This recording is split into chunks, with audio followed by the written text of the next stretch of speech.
Hello po sa inyong lahat mga kababayan, muli itong inyong lingkod, Coach International Master Roderick Nava. Habang tayo nag-iintay ng mga bagong elite tournaments ay atin munang baliktanawan ang mga mababagsik na naging laban ng mga former world champions, mga giant talaga at kinilala sa buong mundo sa larangan ng chess. Ito ay sa return match between Robert James Fischer ng USA versus Boris Spassky ng Russia. Ayan, so talagang grabe yan, mga higanti yan pagdating sa chess talaga noong araw. At ito ay naganap noong 1992 sa St. Stephen, Belgrade. Ayan, so ang napili ko ay match 25 over 30 games. So tingnan na kagad natin. Fischer played e4, Spassky played c5, so Sicilian. At dito ay nag-knight c3 si Fischer. So itong knight c3 ay approaching close Sicilian kasi nga hindi magdi-d4 eh. Ang d4 kasi yan ang open Sicilian. So dito nag-knight c6 para hindi na nga maka-d4. Then nag-knight ge2. So itong knight ge2 very flexible. So pwedeng i-converte pa rin sa d4 as open Sicilian or pwedeng mag-g3 followed with bishop g2 yung pinakalinyado ng close Sicilian. So dito nagpatuloy lang si Spassky, d6 development, d4 naman ang ginawa ni Fischer. So napusuan niya open naman. C takes d4, knight takes d4, and then nag-e6. So, very natural development. Bishop e3, ganun din si Fischer. Knight f6, queen d2. Ayan, para anytime pwede na mag-castle sa queen side. Bishop e7. So, napakasimple lang. Well-principled lang sa opening. Develop your pieces and then castle kagad. Then, dito ay nag-f3. Ayan. So, ito yung tinatawag natin sa panahon ngayon na English attack. Kasi yung English attack sa Sicilian, alam natin na nag-G4, nag-H4, nagpo-pawn storm yan, yan ang pagbabadya niyan. And then at the same time, ang purpose ng F3 ay para mapigilan yung coming knight G4, ma-atake yung strong dark square bishop sa E3. So dito ay nag-A6, so tuloy lang para at least mapigilan yung coming bishop B5, yung mga ganong idea. And then in the future, makapag B5 naman ng black dito. So dito, nagpatuloy na, castle queen side, linyado pa rin, castle king side, and nag-G4. Ayan. So, nanguna si Fischer na mag-initiate para bumomba sa king side. At dito, tinagpas na ni Spassky. Knight takes D4, bishop takes D4. Anong purpose? Para makapag B5 siya. Kasi hindi siya makakapag B5 kung, syempre, nakahang yung knight dun sa C6 eh. So, capture muna sa D4, bishop takes, and then B5. Ayan. Para naman meron siyang pambomba sa queen side. Kasi ang labanan po dito, king side sa puti, bomba, queen side sa black. Yan ang pinaka-atake niya. Diyan naman siya bobomba para ma-pressure yung puti. So dito, nag-G5 si Fischer. Tuloy lang sa pamay-pressure. Knight D7, H4. Ayan. Kaya nagustuhan ko yung laban na to, bombahan eh. Then dito, nag-B4 si Spassky. So parang sa isip niya, akala mo, ikaw lang ha, B4. Inatake yung knight sa C3. And then, knight A4. Ayan. So most forward move possible. Kasi kung hindi possible yung knight A4 na yan, syempre, dito tatakbo logically sa knight E2. Pero wala, yung knight A4 malakas eh. Unang-una, meron din mga importanteng control sa basic square since nandyan din ang bishop. Tapos risky din yung ginawa ni Spassky kasi nga nakahang pa rin yung pawn sa B4. Ayan oh. Then dito nagpatuloy lang ng development si Spassky as bishop B7. So yan ang top choice nung araw. Pero ngayon kasi ang pinaka-top choice dyan, queen A5. Depensa na sa pawn sa B4 and then may atake pa, may kurot pa sa knight sa A4. So dito, obligado magbi-B3 then followed with knight C5. Yun nga lang, syempre hindi pa rin nakakasiguro ang black dito sa bagong linya sa panahon ngayon kasi meron pa rin knight takes C5, d takes C5 and then inuuwian lang yan. Bishop B2 na kung saan sinasacrifice yung pawn sa A2, pamigay talaga yan, then diretso ang puti H5 then bobomba ng G6. Yun ang mga masasarap na labanan dyan. Yan. So, magulo pa rin yan. Unclear pa rin yan. Pero, balik na tayo dun sa Bishop B7. Very classical development ni Spassky. At dito ay may ginawang napakalakas na tira. Very talented move. Sang-ayon din si Stockfish 11 sa ginawa ni Fischer. Ano kaya yung genius move na yon? Bigyan ko kayo ng kaunting segundo para ma-post nyo. Gawin nyo pong puzzle. At sa ilang sandali lamang ay itutuloy na natin. Start!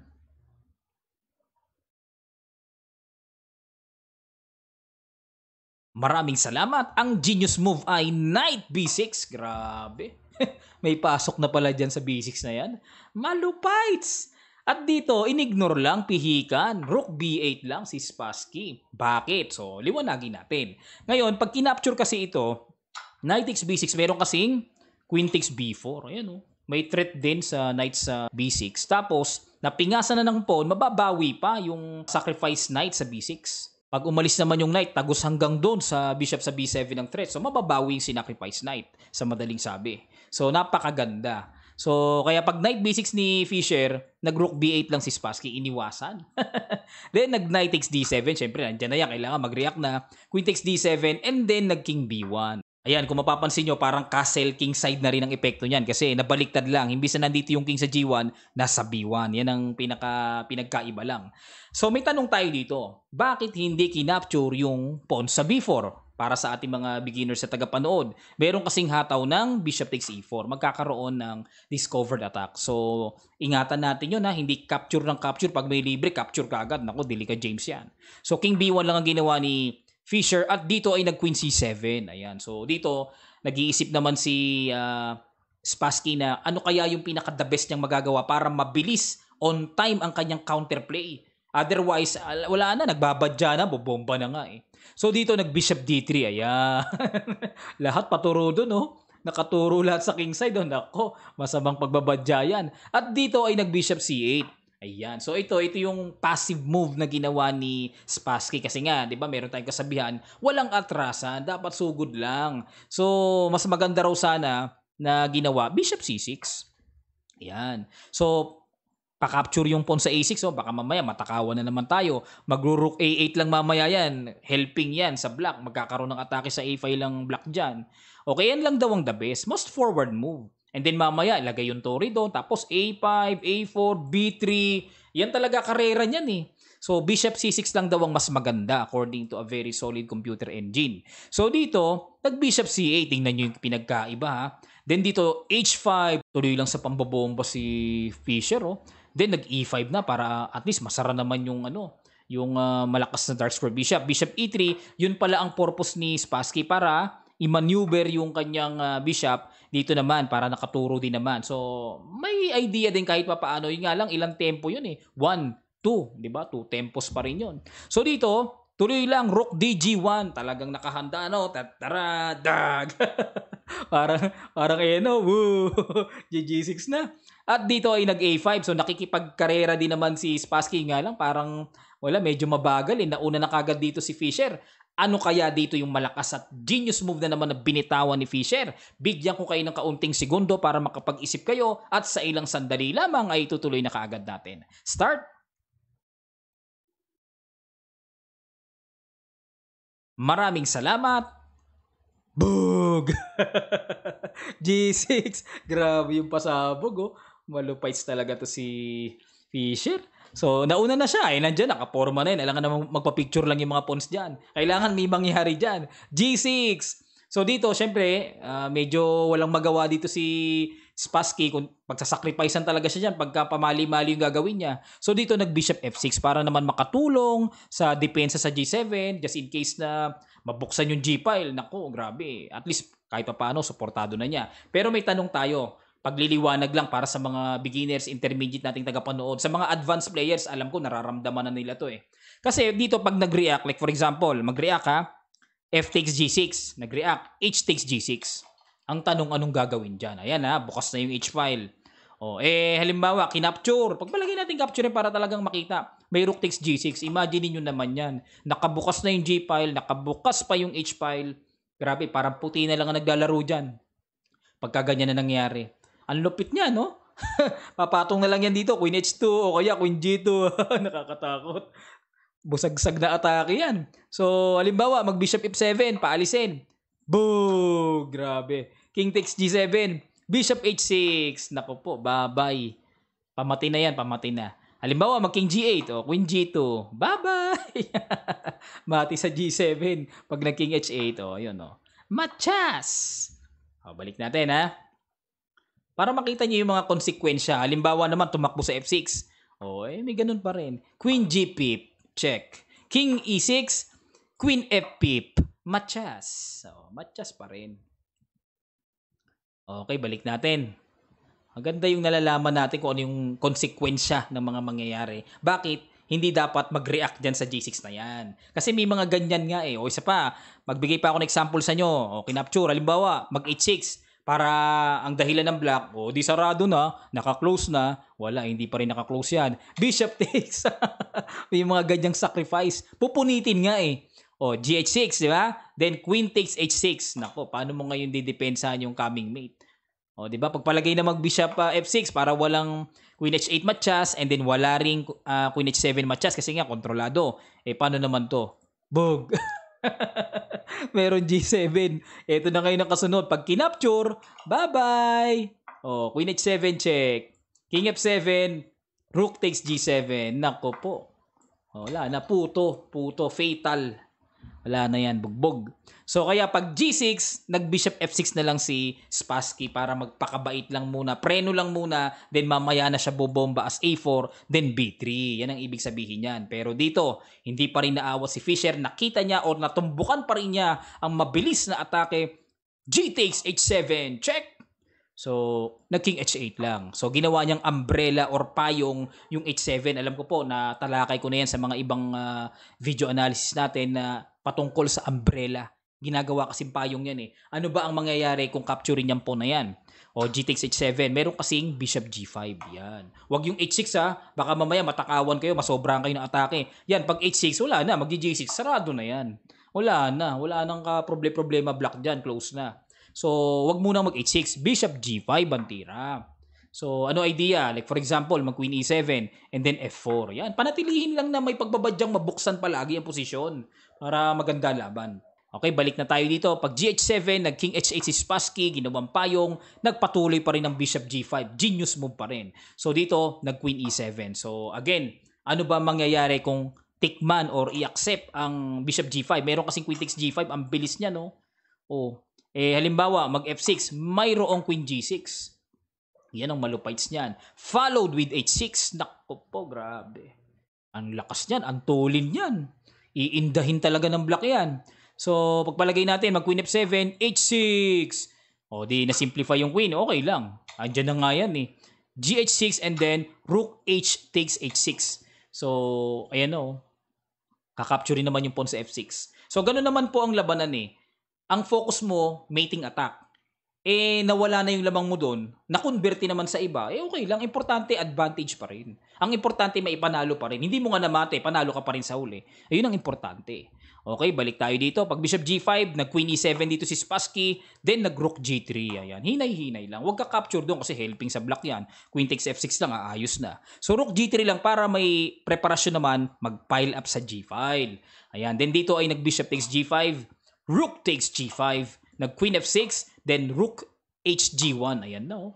Grabe, lakas ng atake. Then wala nang magawa talaga si Spassky. Nangyari na talaga yan. Nauna na sa karera si Fischer sa atake. Queen takes F3 na lang siya. Then nag-Rook takes G7. Ayan. So looking na parang sarado naman, barado. Pero tingnan natin. Then nag-Queen F6. Ayan, umatras lang para i-threat yan. So ideally, kakapturin talaga yan. I-exchange na talaga ni Spassky yung queen niya sa rook. 2 rooks din yan. Then dito, nag-H6 lang. Hinay-hinay lang. Para depensa dun sa rook sa G7. Then dito, nag-A4. Ayan na, time na ni Spassky para siya naman ang bobomba. So, tingnan natin kung makakabomba. Dito, pinigilan kagad ni Fischer, nag-B3 kagad. Pero actually, kahit di na niya pigilan yan, mas maganda raw sana dito, mas mabilis. Queen G2 kagad. Yan ang malakas. Parang idea, mag-Rook G8 na kagad. Oh. Yan daw ang malakas na idea. Okay, so balik na tayo kagad dito sa B3. Pinahinto muna ni Fischer. A takes B3, A takes B3, and then nag-Rook FD8. Ayan. So, umiwas lang para siguro marahil gusto mag-D5 dito ni Spassky. Magbe-break siya sa center. Then dito nag-Queen G2. Okay. Queen G2, Rook F8. Walang magawa. Oh, nag-intay-intay na lang. So may tanong tayo dito, bakit hindi kinapture ni Spassky yung libreng pawn sa H6? Kasi pag ganyan, meron pong ganito, Rook G8 check. Siyempre, pag kinapture yan, di pwede. Grabe, 3 na yan eh. Matchas yan.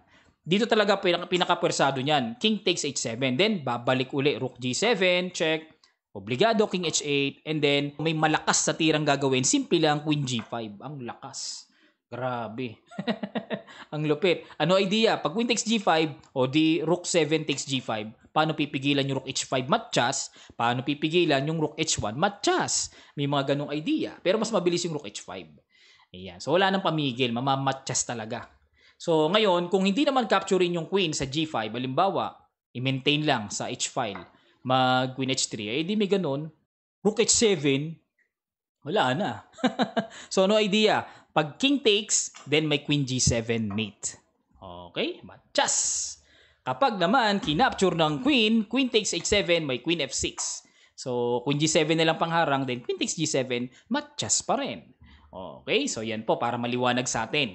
So balik na kagad tayo dun sa ginawa ni Spassky na nag-rook f8 lang siya, so antay-antay lang. Then dito, may ginawa ng best move, good move talaga. Grabe yung nakita ni Fischer dito. So i-guess nyo uli, mayaman talaga sa puzzle tong laban na ito, kaya pagtyagaan nyo na. I-post nyo, bigyan ko kayo ng kaunting segundo at sa ilang sandali lamang ay itutuloy na kagad natin. Start!